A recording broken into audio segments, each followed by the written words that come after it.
Regular cleaning करने के बावजूद भी घर के कुछ कॉर्नर्स ऐसे होते हैं जो हमसे इग्नोर हो ही जाते हैं। आज मैं वही एरियाज आपको याद दिलाने वाली हूँ।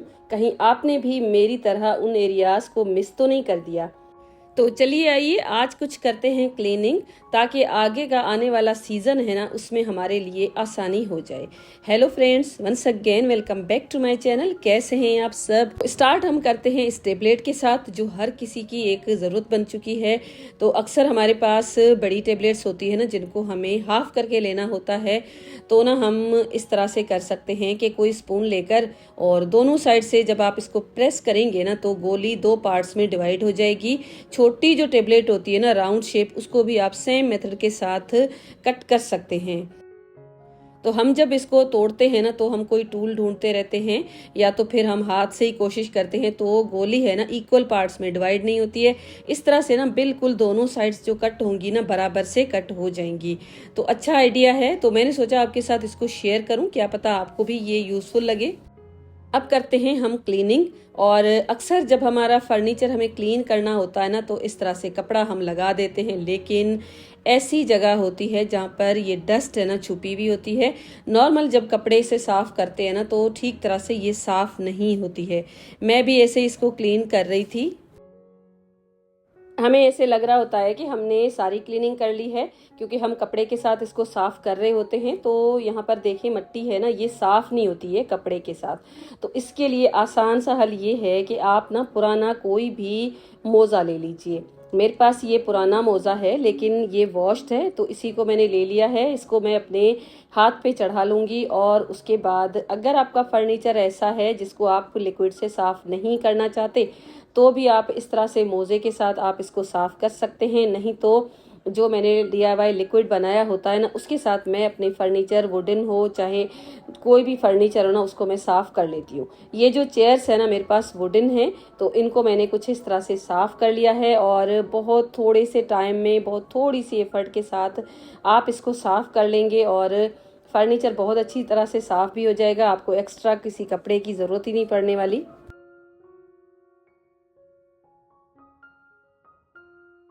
वॉल्स के ऊपर जो डेकोरेशन लगाई होती है ना, अक्सर ऐसी होती है कि जो टूटने का या गिरने का भी डर रहता है ना, तो उनको भी आप आसानी से इसके साथ साफ कर सकते हैं। जिस तरह से ये मेरा एक DIY है, और इसके ऊपर ना प्लास्टिक लगी हुई है, कुछ भी नहीं लगा हुआ। तो मैं इसको ना इस तरह से क्लीन कर लेती हूँ। और ये जूट का बना हुआ है, और डस्ट है ना, इसके ऊपर बहुत आसानी से बैठ जाती है। तो इस तरह से आसानी से क्लीन भी हो जाता है, और गिरने विरने का भी कोई डर नहीं रहता है। तो ये जो DIY है ना, मैंने खुद बनाया है। इसकी वीडियो आपको मेरे चैनल पे मिल जाएगी। और बेड जो होता है, जैसे डिज़ाइनर इस तरह की जो चीज़ें होती है ना, उनको आप इससे आसानी से साफ कर सकते हैं। जैसे ये मेरा जो बेड है ना, इसके ऊपर देखें, ये छोटी छोटी सी लाइंस बनी है ना, इनमें भी मिट्टी अक्सर बैठ जाती है। तो इस तरह से आप आसानी से खड़े खड़े क्लीनिंग आप आराम से कर सकते हैं। आप खुद भी साफ कर सकते हैं साथ साथ, नहीं तो आपके घर पे जो हेल्पर है ना, उनके साथ भी आप ये काम करवा सकते हैं। वैसे तो मैं खुद ही अपने घर की क्लीनिंग, जो डीप क्लीनिंग होती है ना, छोटी छोटी सी, वो खुद ही करती हूँ। वरना हेल्पर्स होती है ना, इतनी अच्छी तरह से क्लीनिंग नहीं करती हैं, तो मुझे साथ लगना ही पड़ता है। तो ये पूरा बेड भी मैंने इसी तरह से क्लीन कर लिया है।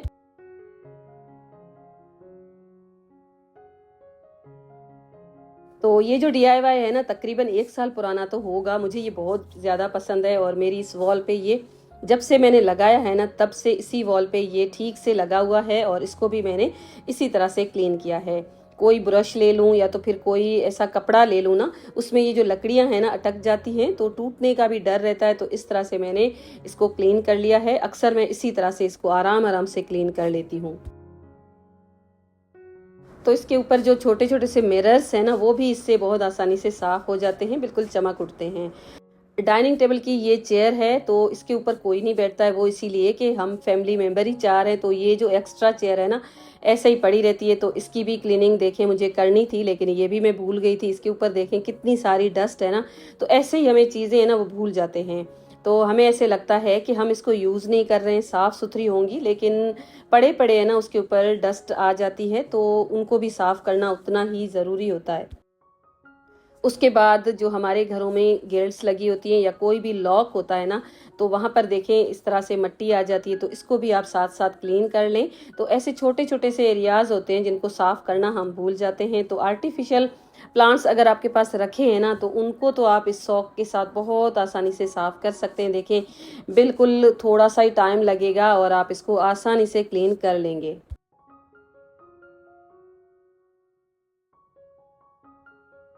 तो ये दोनों सिंगल बेड मेरे बच्चों के कमरों में रखे होते हैं, तो डेली इनकी सफाई होती है। लेकिन देखें, जहाँ पर बटन्स लगे हैं ना, वहाँ पर डस्ट है ना रह जाती है, क्योंकि जो हेल्पर है ना वो ही इनको क्लीन करती है। तो इस तरह से नहीं डिटेल से क्लीनिंग होती है। तो देखें, इस जो मोज़ा है ना, इसके साथ बहुत अच्छी तरह से हम इसकी सफाई कर सकते हैं।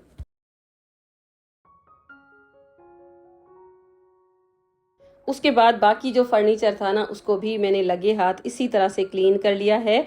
अभी आजकल जो मौसम चल रहा है ना, उसमें हमारी स्किन पे तो काफ़ी ज़्यादा ड्राइनेस आ जाती है, लेकिन जो वुडन फर्नीचर है ना, उसकी शाइनिंग भी मुझे ऐसे लगता है कि कम हो गई है। तो आज मैंने सोचा इसके ऊपर मैं पॉलिश करूँगी। तो ये जो पॉलिश है ना, इसको बी वैक्स बोलते हैं।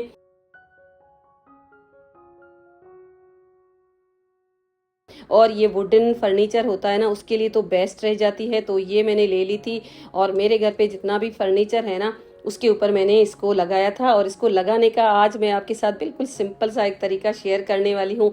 इसी मोजे को दूसरे तरफ मैंने लगा दिया है अपने हाथ के ऊपर, और बस ये मैंने ले ली है वैक्स। और इस तरह से ये जो मेरा ड्रेसिंग टेबल है ना, बल्कि बच्चों का, इसके ऊपर लगा के और बस अच्छी तरह से मैं पॉलिश की तरह इसको अप्लाई कर लूँगी। तो इस वैक्स को ऑलरेडी एक बार आपके साथ मैं शेयर कर चुकी हूँ। तो मेरे पास बहुत सारे कमेंट्स आए थे कि वुडन फर्नीचर के ऊपर अगर हम इसको अप्लाई करेंगे तो फर्नीचर ख़राब तो नहीं होगा।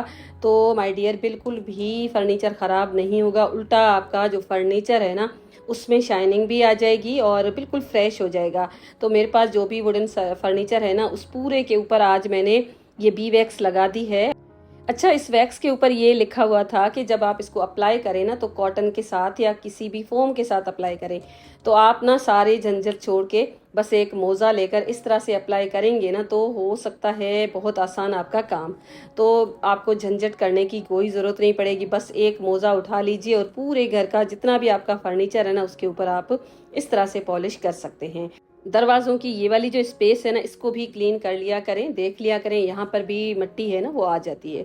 तो अब एक आपके साथ DIY पॉलिश शेयर करूँगी। बिल्कुल आसान सा आइडिया है। अगर आप बी वैक्स यूज़ नहीं करना चाहते ना, तो ये वाला जो आइडिया है ना, आपके लिए बेस्ट होने वाला है।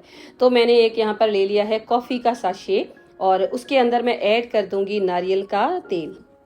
कोई कोई तो इसमें मट्टी का तेल भी ऐड कर रहे होते हैं, लेकिन मैं मट्टी का तेल बिल्कुल भी यूज़ नहीं करूँगी, क्योंकि फर्नीचर के ऊपर जो पॉलिश ऑलरेडी की होती है ना, मुझे ऐसे लग रहा है कि वो ख़राब हो जाएगी। तो बस मैंने नारियल का तेल है ना, वो ही ऐड करना होता है।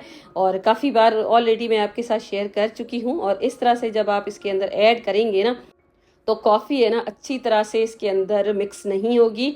तो आपको क्या करना है, इस तरह से ना आप इसको अच्छी तरह से मिक्स कर लीजिए अपनी फिंगर्स के साथ ही। और उसके बाद आप कोई भी कॉटन ले सकते हैं, कोई फोम का पीस ले सकते हैं, कॉटन का कपड़ा भी ले सकते हैं, और मेरी तरह आप चाहे ना तो कोई मोज़ा भी यूज़ कर सकते हैं।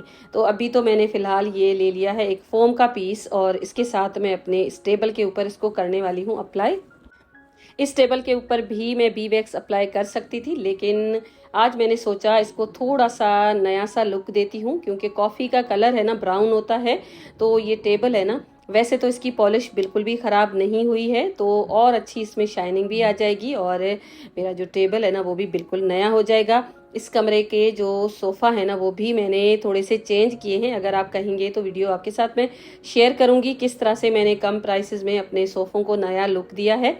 तो देखें, इस तरह से ये पूरा जो कॉफ़ी का मिक्सचर है ना, इसके ऊपर आपको अच्छी तरह से अप्लाई करना है।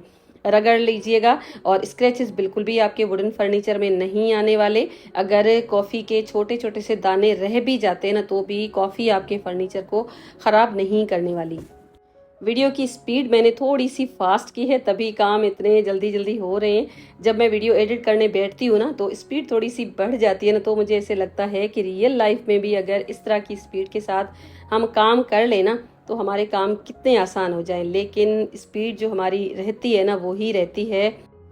काम है ना बस चलते रहने चाहिए और हम भी इसी तरह से अपने काम है ना वो पूरे करते रहें पूरी ज़िंदगी। तो बस इसी तरह से ये पूरी मैंने इसके ऊपर पॉलिश अप्लाई की, उसके बाद साफ़ सुथरा एक मैंने मोज़ा अपने हाथों पे चढ़ा लिया है। एक्स्ट्रा थोड़ा सा भी ऑयल है ना आप इस तरह से इसके साथ साफ़ कर लीजिए।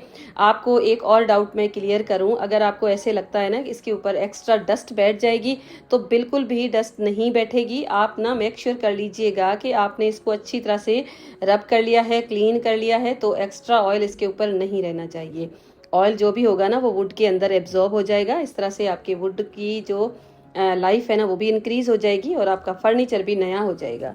जी हमारी ये विंडो मैश, जिसको मुझे तो क्लीन करना बिल्कुल भी पसंद नहीं है, लेकिन आज मैं आपके साथ जो आइडिया शेयर करूंगी ना वो आपको बहुत ज़्यादा पसंद आने वाला है। तो हमारे पास इसको क्लीन करने के अक्सर टूल्स भी होते हैं, क्योंकि मार्केट में इसको क्लीन करने के टूल्स भी आए हैं। मेरे पास ये ब्रश है और इसके साथ वाइपर भी साथ ही है। तो इस तरह से जब हम क्लीन करेंगे ना तो देखें डस्ट है ना वापस आएगी आपके ऊपर ही। तो आपको क्या करना है, वाइपर ले सकते हैं या मेरी तरह इस तरह का अगर आपके पास कोई ब्रश पड़ा है 3 in 1 वो भी ले सकते हैं। देखें इस तरह से इसके ऊपर मैंने एक कपड़ा लगाया है जो है टी शर्ट का मटेरियल।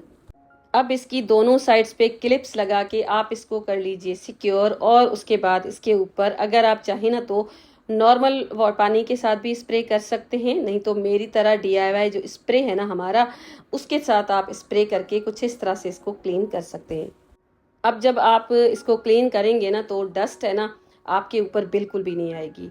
मैं जब विंडो में क्लीन करती हूँ ना रेगुलर, तो मैं क्या करती हूँ ना ये पूरी नेट निकाल लेती हूँ और उसके बाद खुले पानी के साथ इसको वॉश कर लेती हूँ, क्योंकि ये प्लास्टिक का मटेरियल होता है। तो अगर आपको ऐसे लगता है कि इसको निकाल देनी चाहिए तो वो तो बहुत अच्छा हल है, नहीं तो ऐसा भी होता है कि हम इसको नहीं निकाल सकते। तो ये जो आइडिया है ना ये बेस्ट है, आप इसको ट्राई ज़रूर कीजिएगा। और जितनी भी डस्ट वगैरह होगी ना, टी शर्ट का मटेरियल जो है ना इस तरह का होता है कि डस्ट है ना वो कैच कर लेता है, तो ये डस्ट आपके काउंटर टॉप पे भी नहीं आएगी और उसके बाद आपके ऊपर भी ये नहीं आएगी। तो इस तरह से मैं स्प्रे करती गई हूँ, इसको क्लीन करती गई हूँ और उसके बाद दूसरी जो साइड है ना उसके साथ भी मैंने इसको साफ़ कर दिया है। तो बस ये पूरी की पूरी विंडो मैश हो गई है क्लीन। और एक बार जो मैंने काम शुरू कर दिया ना फिर वो ख़त्म होते ही मैं उसको छोड़ती हूँ। तो मेरे घर पे जितनी भी इस तरह की नेट लगी हुई थी ना उस सबको मैंने सेम मेथड के साथ क्लीन कर लिया है। ये जो गैलरी की है ना, कल परसों इतनी तेज़ कोई आंधी आई थी ना तो ये पूरी की पूरी नेट ख़राब हो गई थी। तो आज मैंने देखें कुछ इस तरह से इसको भी क्लीन कर लिया है। तो एक ही कपड़े के साथ और एक बार में ही मैंने जितने भी घर के नेट वगैरह थी ना उनको साफ़ कर लिया है। तो अच्छा खासा जो बर्डन होता है ना वो हट जाता है। फिर तो काम जब हम छोड़ देते ना तो हमें दोबारा करने का दिल भी नहीं करता। ख़ास तौर पे इस तरह के काम आगे विंटर्स आएंगी ना तो ये जो काम है ना अवॉइड होते रहेंगे, इग्नोर होते रहेंगे। तो अभी से ना इनको क्लीन करके रख लीजिए। तो यहाँ पर आप देख सकते हैं मट्टी कितनी सारी आई है। ये सारी हमारे घर की जो नेट है ना उनके ऊपर ही थी, जो हमें बिल्कुल नज़र नहीं आती थी और उसके साथ साथ इग्नोर भी हो रही थी। तो देखें अब ये जो कपड़ा है ना इसको आप डिस्कार्ड कर लीजिए, क्योंकि पुरानी सी टी शर्ट का कपड़ा है। तो इस तरह से ना एक बार सफाई करके और उसके बाद कपड़े को आप वॉश भी कर सकते हैं, लेकिन मैंने इसको डिस्कार्ड किया था। तो अब इतने में ना ये अक्सा भी आ गई थी, तो कहने लगी कि आप मेरी वीडियो बनाएं, यहाँ पर मैं क्लीनिंग कर रही हूँ। तो मैंने ना इसकी भी वीडियो बना ली है।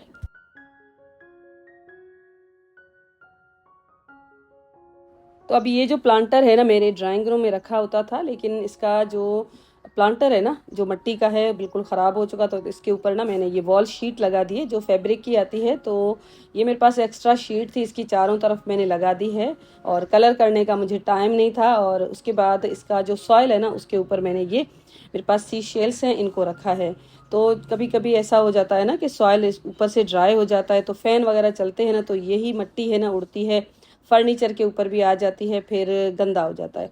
तो मैंने सोचा इस तरह से रखूँगी तो एयर भी पास होती रहेगी और उसके साथ साथ लुक्स भी अच्छी आएगी और फर्नीचर वगैरह गंदा नहीं होगा और ये प्लांटर भी दिखने में भी अच्छा ही लग रहा था।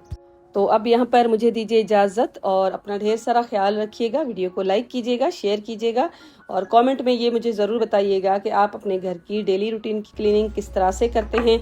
और उसके साथ साथ अगर आपने चैनल को फर्स्ट टाइम विजिट किया है तो चैनल को सब्सक्राइब करके बेल आइकॉन ज़रूर हिट कीजिएगा। मिलती हूँ ऐसे ही एक वीडियो के साथ। अपना ढेर सारा ख्याल रखिए। Thank you and bye bye.